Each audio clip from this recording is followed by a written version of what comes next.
What's the meaning of backsliding?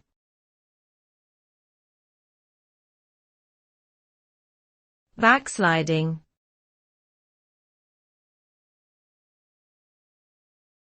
Backsliding.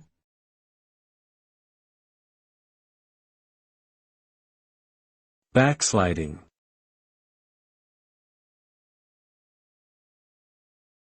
Backsliding.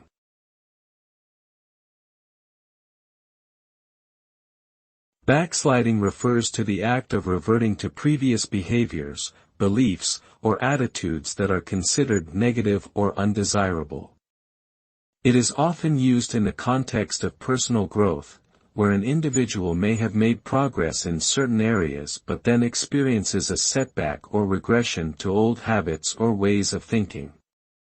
Backsliding can also refer to a decline in the integrity or success of an organization or government. In religious contexts, backsliding may refer to a loss of faith or devotion. Overall, backsliding carries a connotation of disappointment, failure, and the need for renewed effort to maintain progress and growth.